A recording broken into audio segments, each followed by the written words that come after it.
북런던 더비 패배로 토트넘이 큰 위기론을 겪고 있습니다. 그런 가운데 영국 내에서 공신력으로는 이제 인정할 만한 매체죠. 일간지 텔레그래프에서 토트넘의 매각설 그리고 손흥민 선수의 트레이드설이 나오면서 화제가 되고 있습니다. 예, 뭐 텔레그래프는 이제 가디언 그리고 타임스 등과 함께 정론지로 불리죠. 그러니까 이쪽 언론에서는 뭐 조회수라든지 신문을 많이 팔기 위해 가짜 뉴스를 생산하는 매체는 아니잖아요. 그렇죠. 예, 그 타블로이드랑은 다르죠. 예, 여기는 격이 다른 신문이기 예. 때문에 여기서 취재하는 기자들도 확실하게 취재한 믿을 만한 소스를 통해서 보도를 하는데 국내 언론인 스포츠 조선에서 1월 15일에 영국 텔레그래프지의 충격 주장 30살이 되는 손흥민의 폼 하락 트레이드 고려라는 이제 제목으로 인용 보도를 했어요. 이 보도 내용 실제로 어땠는지 원문은 어떤지 그리고 어떤 내막이 있는지 저희가 살펴보려고 하는데요. 일단 현지 시간으로도 1월 15일에 나온 기사입니다. 즉 아스널과 북런던 더비 직전에 나온 기사인데요. 핵심 내용은 사실 손흥민 선수의 이름은 딱 한 번 등장하고 다니엘 레비 회장이 이제 카타르 투자에 대한 그 딜레마를 겪고 있다. 그리고 토트넘이 이제 북런던 더비를 앞두고 여러 가지 문제 속에서 변혁을 준비하고 있다는 얘기입니다. 먼저 기사의 내용 전체를 좀 읽어드리겠습니다. 가장 먼저 이야기할 수 있는 것은 이 경기 아스널전이 올 시즌 토트넘이 치를 가장 힘든 경기라는 점이다. 우리가 프리미어리그의 빅6로 부르는 팀 중에 마지막으로 영국인 구단주인 이 토트넘의 구단주는 재정적으로나 스포츠적으로 지난 18개월 동안 재앙 같은 상황을 떨쳐내기 위해서 감독을 경질하고 또 선임하고 선수를 매각하고 또 영입하면서 애를 썼다. 다니엘 레비 회장은 축구계에서 친구를 사귀는 일을 우선시하는 사람이 아닌데 텔레그래프 스포츠가 취재한 바에 따르면 2주 전에 토트넘의 레비 회장이 파리 생제르맹의 나세르 알켈라이피 회장과 맺은 관계 미팅이 확인이 됐다. 레비 회장은 토트넘의 지분 25%를 10억 파운드에 매각하려고 한다. 알켈라이피는 세계 3대 스포츠 투자 펀드 중에 하나인 카타르 스포츠 인베스트먼트를 운영하는 사람이다. 이것이 이 친구 관계의 본질이다. 그러니까 레비 회장과 알켈라이피 회장이 만났다는 것은 가짜뉴스가 아니고 실제로 만난 것이고 둘이 우정을 나누려고 만난 게 아니라 좀 의미 있는 비즈니스 때문에 만났다는 얘기죠. 예, 그리고 이제 저기 프리미어리그 빅6의 팀의 마지막 영국인 구단주. 이게 그러니까 왜냐면은 맨유, 첼시, 아스널 그리고 리버풀까지가 이제 미국 구단주가 운영하고 있고 맨시티나 아부다비죠. 예. 그렇기 때문에 이제 마지막 이 영국인 구단주가 어떻게 보면 사라질 수도 있다는 얘기를 하고 있는 거예요. 근데 이제 알클라이피랑 만날 때 이제 지분을 넘기는 거에 있어서 인수와 관련돼서 조금 문제가 될 만한 부분은 파리 생제르맹을 보유하고 있기 때문에 그렇죠. 만약에 완전 인수하게 된다면은 그러면 이게 충돌하게 되죠. 챔피언스 리그에서 붙게 되기 때문에 그렇게 되면은 승부조작 위험이 있어서 한 구단을 포기해야 되는 상황이 오죠. 네, 그러면서 이제 보도 내용이 이어지는데요. 판도를 바꾸는 정치와 동맹의 영역에서 레비 회장과 알켈라이피 회장은 타고난 적수다. 즉 이런 부분에 있어서는 굉장히 잘 대처하는 사람들이라는 얘기예요. 레비 회장과 토트넘은 유럽 축구연맹이라든지 프리미어리그 어느 쪽에서든 재정적 페어플레이의 엄격한 접근으로부터 막대한 이점을 누릴 수 있다. 이 얘기는 투자금을 받게 되면 투자할 수 있게 된다. 자생력을 갖추고 지금 현재 마케팅적인 수익을 늘려서 선수 투자를 하기에는 한계에 부딪혔다는 얘기입니다. 네, 거기다가 또 이제 일단은 뭐 인수하게 되면은 3년간 유예를 주잖아요. FFP 룰 자체를 파이낸셜 페어플레이 룰 있죠. 재정적 페어플레이. 저게 3년 유예가 돼가지고 지금 첼시도 그것 때문에 급격하게 영입을 무려 4억 파운드 이상을 썼죠, 벌써. 그 팀을 재건하고 투자한 만큼 조금 끌어올릴 수 있는 유예 기간을 준다는 것인데 만약 알켈라이피 그리고 카타르 스포츠 인베스트먼트의 투자가 이루어진다면 토트넘이 단기간에 조금 강한 팀으로 빅6에서도 좀 이제 주도적인 팀으로 갈 수 있다는 얘기인데요. 거기서 이제 말씀하신 부분이 나와요. 만약 이게 이루어질 경우 파리 생제르맹은 거대한 야망의 크기를 다소 줄일 수 있을 것이다. 즉 파리 생제르맹이 솔직히 프랑스 리그왕에 걸맞지 않은 막대한 투자가 나오고 있는 팀인데 그 투자를 줄이고 대신 토트넘으로 이제 카타르 스포츠 인베스트먼트가 돈을 옮길 것이다. 아무래도 이제 리그 자체가 한계성이 있으니까요. 이 알켈라이피 회장도 그렇지만 유럽 슈퍼리그 출범에 조금 세력으로 가담했던 인물인데 무산된 가운데 토트넘을 이제 인수할 경우 토트넘 같은 팀을 가지고 슈퍼리그에도 참여할 수 있고 그게 안 되면 그냥 프리미어리그에서 자신들이 원하는 슈퍼리그 같은 수익을 누리면서 스포츠에 투자할 수 있으니까 게다가 이제 알켈라이피가 중요한 게 프리미어리그 해외 중계권 권리를 갖고 있는 비인 스포츠의 회장입니다.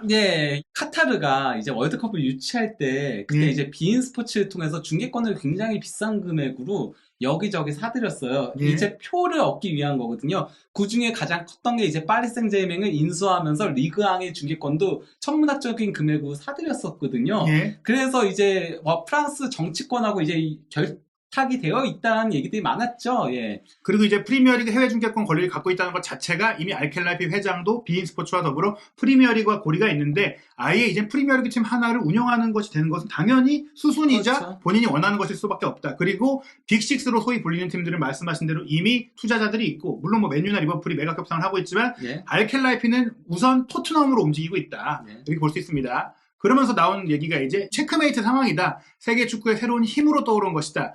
레비 회장은 지난 몇 년 동안 영리하게 싸우려고 했다. 하지만 알켈라이피와 맺으려는 전략적인 동맹은 경기장 명칭권 판매조차 매듭짓지 못하고 있는 유명 클럽 토트넘이 겪을 수 있는 폐해 중에 그나마 덜한 일이라고 생각할 것이다. 다른 입찰자들과 마찬가지로 구글은 프리미어리그에서 현재 5위에 올라있는 토트넘과의 제휴에서 이점을 느끼지 못해 협상에 애를 먹고 있다. 그래서 이 건이 다른 투자자에게 넘어가는 일도 있을 수 있다. 이 얘기가 뭐냐면 레비 회장이 애닉그룹의 자본을 통해서 나름 좀 어떻게 자생력을 갖고 자신들의 자본만으로 다른 그 거대 자본의 투자를 받은 팀들과 비벼보려고 했는데 명칭권도 잘 팔지 못할 정도로 가치를 끌어올리지 못하고 있다는 얘기예요. 원래 그건 지난 시즌 중에 이제 구글의 구장 네이밍을 이제 판매를 해가지고 거액의 이제 투자금을 얻을 것이다라는 얘기들이 있었는데 토트넘이 원하는 금액이 너무 크기도 했었고 거기다가 현재 어쨌건 토트넘이 5위에 그치고 있으니까 챔피언스리그 진출을 못할 위험성이 있거든요. 그러면은 구글이 거기에 대한 매력을 전혀 느끼지 못한다는 거죠. 네, 이만큼 우리가 너한테 돈을 줄 필요가 있어? 너네 구단이 그만한 가치가 있고 인기가 있어? 이거 우려하는 것이고 거기에는 솔직히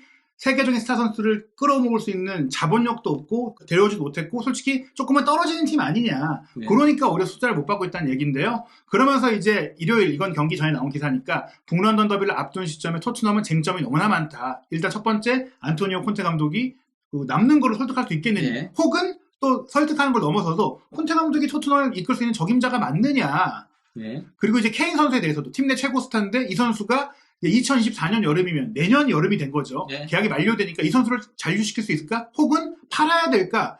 일단은 이런 이슈들을 봤을 때는 토트넘이 지난해 챔피언스리그에 나선 도전에 성공을 했는데 올해의 도전은 더 클 수도 있다. 그리고 이제 또 하나 저희가 이제 북런던 더비 얘기 드리면서 2016년에 아스널이 레스터시티와 우승 경쟁을 벌인 이후로는 처음으로 토트넘을 넘어서는 시즌이 될 수 있는 상황. 즉 토트넘이 그 어느 때보다 지금 떨어진 상태라는 거예요. 그리고 또 하나 아스널의 이런 르네상스는 3억 3천만 파운드라는 돈을 투자했기 때문이다. 네. 투자가 됐기 때문에 살아났던 것이다. 싸게 이룬 것이 아니다. 아르테타가 혼자 잘해서 이룬 게 아니란 얘기죠. 토트넘도 잘 되려면 투자가 필요하고 또 아스널이 투자한 이유도 지금의 흐름, 즉 혹시나 출범할 수 있는 유럽 슈퍼리그가 정말 이제 엘리트들끼리의 좀 독과점의 형태로 운영될 수 있는데 네. 아스널이 계속해서 토트넘에 밀리는 형국이 되면 오히려 이제 아스널은 슈퍼리그에 못 가고 토트넘도 갈 수 있으니까 아스널도 돈을 쓴 것이다. 토트넘이 이제는 반대의 입장, 뒤처질 수 있는 걱정을 하고 있다는 얘기입니다. 네, 그러니까 뭐 케인의 재계약 관련해서 일단 뭐 얘기를 하자면요.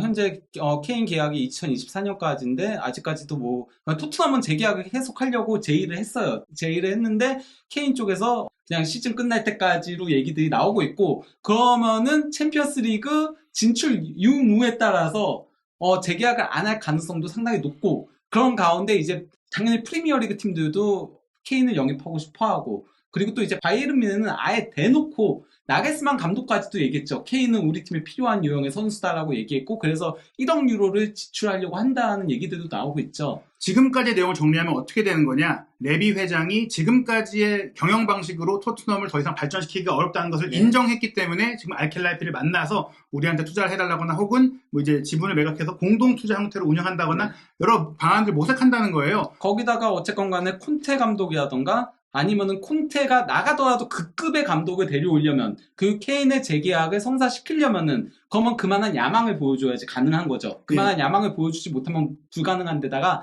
또 이제 아스널 얘기가 나왔는데 아스널이 돈을 많이 들이긴 했는데요. 아스널 같은 경우는 현재 프리미어리그에서 가장 어린 팀이에요. 어린 선수들을 대거 영입을 해가지고 유망주들로 팀을 차근차근 만들어가지고 3년 계획이라고 했었거든요. 아르테타의. 그 3년 계획이 이제 빛을 발하고 있는 거고요. 지금 그 과정을 첼시가 똑같이 밟아가고 있어요. 첼시도 지금 영입하는 선수들이 다 2030년 이상까지 계약을 하면서 데려오고 있거든요. 그게 2030 프로젝트라고 얘기했잖아요. 그러니까 어린 선수들을 통해서 2030년까지 키워가지고 그때 이제 최고의 팀이 되겠다는 거죠. 하나의 그러니까 황금기를 이루겠다는 거죠. 사실 토트넘도 뭐 히샬리송을 영입하는 부분이나 뭐 힐 선수 같은 경우도 미래를 생각한 것이고 사르나 나름 이제 어린 선수들을 영입하려고 했지만 급이 좀 많이 떨어졌다. 왜냐하면 네. 자금이 부족하기 때문이고 네. 그게 토트넘의 본질적인 문제라고 했을 때 자금 문제를 해결하지 못한다면 토트넘은 더 이상 살아남고 상위권에서 경쟁할 수가 없다. 그런 상황 속에서 손흥민 선수의 이름이 이 기사에 등장하는데요. 바로 이 부분입니다.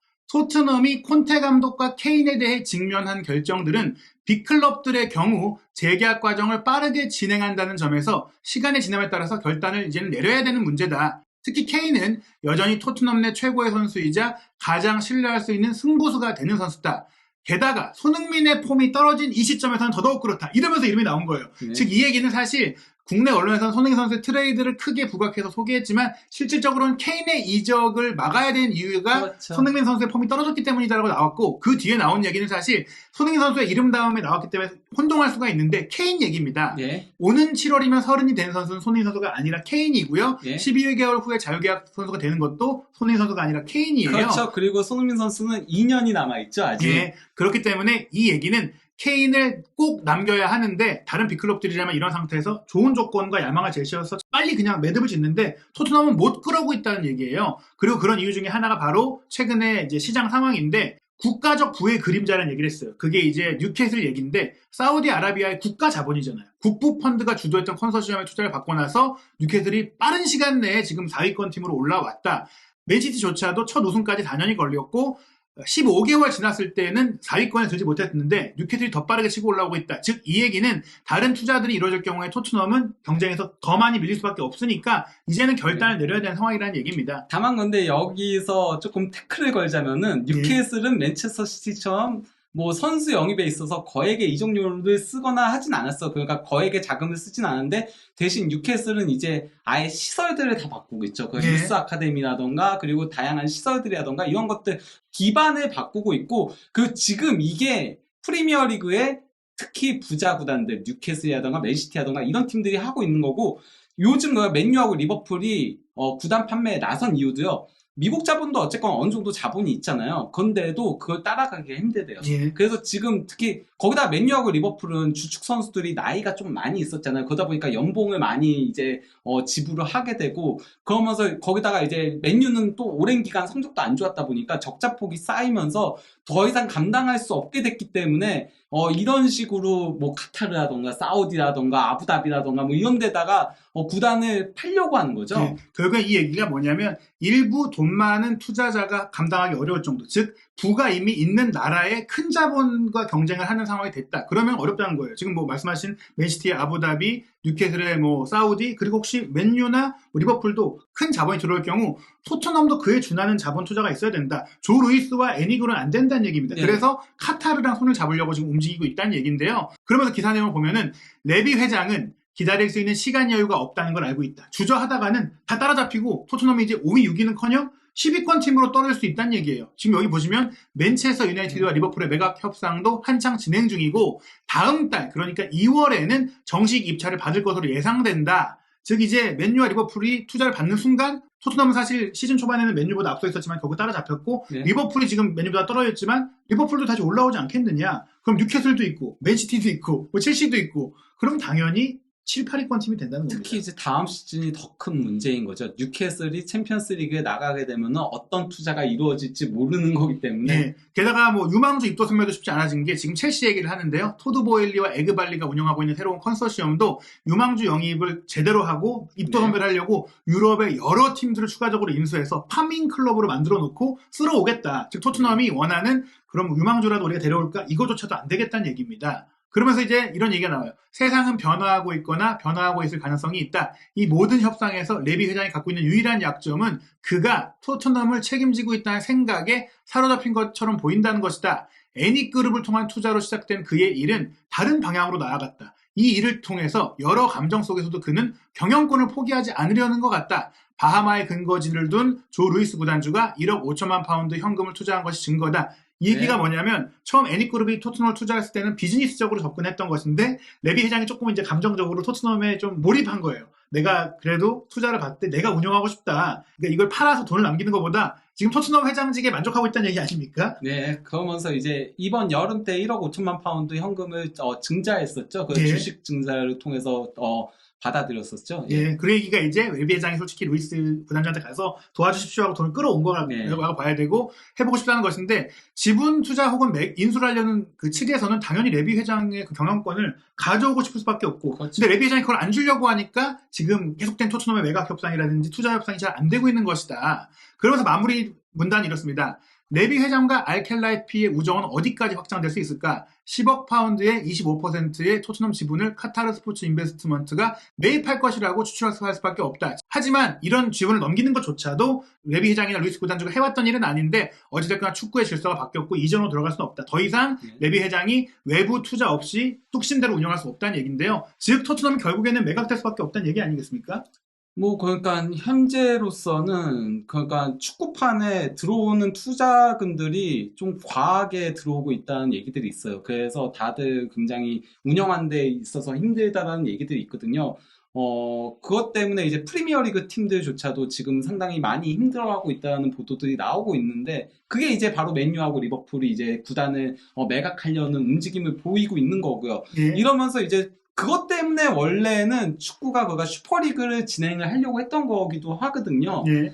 빅클럽들이 이제 슈퍼리그를 하려고 했었던 거였죠. 근데 그게 실패로 돌아갔죠. 그거는 이제 그가 너무 급하게 해서 그랬어요. 원래 그가 처음에 발을 뺀 게 루메니게였잖아요. 그 그렇죠. 바이언 CEO였던 건데 원래 그 모든 모델들을 구축하던 사람이 루메니게였어요. 예. 근데 루메니게는 차근차근 해서 슈퍼리그로 나아가자였었는데 코로나가 터지면서 그렇죠. 다들 힘들다 보니까 특히 이제 스페인하고 이탈리아가 힘들다 보니까 페레스를 중심으로 해가지고 아넬리 둘이 이제 주도적으로 해가지고 슈퍼리그를 하려고 했다가 영국 같은 경우는 아예 영국 정부랑 선수들이랑 다 반대를 하니까 원래는 그가 미국인 구단주들은 거기에 찬성하는 입장이었죠. 리버풀도 한때 하고 하게 되고 그랬잖아요. 그거 했는데 찬성을 했었다가 그 치위가 일어나니까 예. 결국 꼬랑지를 내렸는데 문제는 이게 그 영국 같은 경우는 법을 바꿔버렸어요. 노동부 법을 바꿔가지고 그래서 슈퍼리그가 안 된다가 되어버렸거든요. 이게 근데 물론 그 유로 같은 경우는 달라요. 유로는 그 노동법에서 그 헌법 소환이 들어갔었는데 이게 그 슈퍼리그가 합법이라고 떴어요. 해도 된다고 나온 거죠. 예, 그래서 유럽은 하려면 할 수 있어요. 문제는 영국인 거거든요. 예, 프리미어리그 팀이 빠지면은 이게 안고 오면 실방이니까. 영국은 그리고 영국 법이니까 예. 유로가 아니잖아요. 하필이면은 브렉시트 했는데 그렇죠. 그렇게 돼버렸거든요. 그래서 저는 영국에다가 아예 그 슈퍼리그를 하려고 하는 움직임이 아닌가. 그렇죠. 지금. 결국엔 프리미어리그를 슈퍼리그로 만들자. 네. 모든 자본들이 프리미어리그 집결하고 있고 그래서 파리 생제르맹 운영하던 카타르 스포츠 인베스트먼트도 월드컵도 끝났다. 네. 더 이상 프랑스와의 관계, 투자도 뭐 파리 올림픽까지만 유지하고 2025년 6년부터는 네. 토트넘으로 갈아탄다. 이게 좀 설득력 있는 가설이죠. 네, 그런 얘기들이 그러니까 나올 수 있는 거죠. 원래도 그러니까 카타르 월드컵까지만이라는 얘기들이 많았었어요. 네. 그래서 이제 카타르 월드컵이 끝날 때가 되면은 이제 파리도 자생을 해야 될 것이라는 얘기들이 많았었는데 음바페가 재계약을 하면서 네. 이게 연장되는구나 이렇게 흐름들이 가고 있었는데 지금 토트넘의 지분을 사들이려고 하는 움직임을 보인다는 것 자체는 그러면은 그리고 또 음바페가 재계약을 한 게 사실상 올림픽까지라고. 왜냐면 그렇죠. 음바페가 올림픽을 나가고 싶어하는 예. 열망이 매우 강하다라고 하더라고요. 발표는 2025년까지였지만 실질적으로는 2024년까지 계약이고 나머지 1년은 옵션이다. 즉 예. 파리 올림픽이 끝난 시점에 음바페는 자유롭게 파리를 떠날 수 있는 계약이다. 이런 얘기가 있었죠. 예, 그렇기 때문에 2024년 이후에는 정말 토트넘의 지분을 완전히 사들이려고 할 가능성이 높아지는 예. 거죠. 그러기 위해서 사실 좀 바탕을 깔아놓고 지원을 해주고 팀이 유지돼야 되니까 카타르 스포츠 인베스트먼트에서 25% 지분을 이제 가져가면서 10억 파운드를 주고 그 돈으로 우리가 완전히 사기 전까지 끌어올리고 있어, 만들고 있어. 그리고 나중에 우리가 들어갈게. 약간 이런 느낌이고 그 과정에서 레비 회장은 나 그래도 회장직은 좀 하게 해줘. 그러니까 같이 논의해서 하자. 약간 이런 네. 느낌인 것 같아요. 예, 뭐 그 정도는 하게 해줄 수도 있지 않을까 싶긴 한데 레비 네. 회장의 그 운영 방침과 빅클럽들의 운영 방침이 조금 다르긴 하죠. 근데 레비 회장이 또 큰 돈을 만지게 되면 또 어떻게 될지 모르는 네, 거니까. 다를 수는 있죠. 근데 어쨌건 간에 저는 그 만약에 카타르 자본이 투자가 된다면은 손흥민 선수한테 이래도 좋고 저래도 좋다라고 생각을 해요. 네. 뭐냐면은 그가 선수 영입이 된다면은 그러면은 저는 뭐 손흥민 선수 토트넘이 강해지는 거니까, 물론 뭐 경쟁은 발생을 하는 거지만은 토트넘이 강해지는 거고 우승 가능성도 올라가는 거니까 그런 의미에서 좋다라고 볼 수도 있는 데다가, 설령 손흥민 선수가 토트넘을 떠나고 싶어 한다고 하더라도 지금 현재까지의 운영 구조로는 레비 회장은 최대한 비싸게 팔아서 그걸로 선수들을 영입하는 형태로 했었거든요. 그렇죠. 그리고 절대 싼 금액에, 솔직히 말하면 손흥민, 케인 정도의 나이 선수들은 가격이 떨어질 수밖에 없어요. 어느 정도. 떨어질 수밖에 없는데도 레비 회장은 그걸 절대 용납을 못 하거든요. 예. 그래서 케인이 지난 여름에 맨시티를 떠나지 않게 된 거고요. 음. 이적료는 충분히 비싸게 불렀거든요. 예. 맨시티가. 예, 그런 상태에서 만약에 케인이 이번 여름에 떠난다면은, 그러면은 손흥민을 더더욱 못 팔 텐데, 원래의 구조대로면은. 왜냐면은 두 명이나 핵심 선수가 나가버리면 그게 안 되잖아요. 근데 그렇죠. 충분한 투자가 있어서, 자금이 있어서, 그러면은 좀 베테랑들, 아까 얘기했던 30세 이상의 이제는 하향세를 탈 가능성이 있는 선수들을 그냥 과감하게 포기하고 새로운 젊은 선수들을 대거 영입하는, 지금 첼시가 하는 영입 형태의 식으로 갈 수 있다는 거죠. 그렇게 될 경우 손흥민 선수가 전성기가 끝나기 전에 한 번 더 좀 다른 팀으로 옮겨서 새로운 도전을 해볼 수 있는 가능성이 열릴 수 있다. 즉 남아서도 우승 가능성이 예, 있다. 어느 쪽이 되더라도 지금 네. 25%의 지분만 매각해서 토트넘 구단에 10억 파운드의 돈이 들어온다면 토트넘은 운영의 그 운신의 폭이 커지고 손흥민 선수의 거취에 대해서도 큰 변화가 있을 수 있다고 볼 수 있겠습니다. 미국의 예측 사이트인 538이 최근의 경기력 지표와 이제 흐름들을 통해서 올 시즌 순위를 예상한 건데, 네. 지금 토트넘이 이제 북런던 더비에 패배한 이후에는 리버풀, 브라이튼보다 밑으로 떨어졌습니다. 즉 챔피언스리그 진출권은커녕 유로파리그도 못 나갈 것이다. 7위권이다. 근데 이것도 저희가 이제 다음 영상에서 첼시 얘기를 드릴 건데, 첼시가 투자하고 있고 올라오고 있어서 첼시에 밀릴 수 있는 가능성도 배제할 수가 없잖아요. 예, 첼시가 뭐 무드리까지 이제 영입을 했는데 거기다가 2명을 더 추가적으로 영입을 할 거라는 보도들이 나오고 있거든요. 예, 이러면은 첼시도 치고 올라갈 가능성이 있죠. 그리고 만약 지금은 이제 토트넘이 5위를 유지하고 있지만 정말로 후반기를 운영하다가 토트넘이 첼시 밑까지, 그러니까 8, 9위권까지 떨어지게 된다면 정말로 레비 회장은 좀 과감한 결단을 빠르게 내려서 투자금을 가져오고 여름 이적 시장이라도 막대한 돈을 좀 투자해가지고 더 이상 토트넘이 완전히 그 지금까지의 영광을 잃어버리지 않는, 가치가 떨어지지 않는 상태를 만들지 않을까 싶습니다. 어쨌건 간에 뭐 파리가 이제 어쨌건 카타르 투자가 들어오면서 이제 다양한 이제 마케팅들을 크게 했잖아요. 그 중에 하나가 이제 이 에어조던 마케팅도 했었던 거였고, 같이 이제 제휴를 한 거죠. 제휴를 해가지고 글로벌 스타 를 통해서 이제 마케팅을 하는 거고, 그리고 또 이제 메시를 데려오게 된 것도 그런 차원에서 이루어진 거거든요. 음바페 영입 역시도 마찬가지였고, 네이마르도 마찬가지였고, 예, 다 그렇게 이루어졌던 거였는데, 그래서 뭐 글로벌 스타, 그리고 또 이제 프랑스 스타, 그리고 남미 스타, 뭐 이런 식으로 해가지고 1위가 호날두, 2위가 네이마르, 3위가 메시였거든요. 네. SNS 상에서. 예, 그래서 이제 차세대 황제까지 이렇게 싹 한 거였는데, 호날두만 제외하고. 호날두 원래 노렸지만 뭐 여의치 않다가 잘 됐죠. 그렇죠. 메시가 오면서 이제 필요가 없게 된 거죠. 원래 메시를 데려올 수 없는 존재였기 때문에 그 대상이 없었는데, 바르셀로나의 그렇죠. 문제로 데려오게 됐으니까 호날두가 필요 없어진 거죠. 예, 원래였으면은 원래 파리의 계획은 유럽 최고의 스타, 남미 최고의 스타, 마케팅적인 부분에서, 그렇죠. 예, 그리고 프랑스 최고의 차세대 황제, 이렇게였던 거였죠. 예, 결국 이제 파리를 이제 끌어올린 그 카타르 자본이 토트넘으로 오게 될 것이냐, 이 부분이 앞으로 유럽 축구 시장 그리고 프리미어리그를 지켜보는 쟁점이 될 것 같고, 무엇보다 우리 손흥민 선수의 그 앞으로의 거치와 진로에도 큰 영향을 줄 것 같은데요. 새롭게 나오는 소식들, 또 믿을만한 소식이 나오면은 저희가 부버지 김현민 기자와 함께 또 꼼꼼하게 분석해서 소개해드리도록 하겠습니다.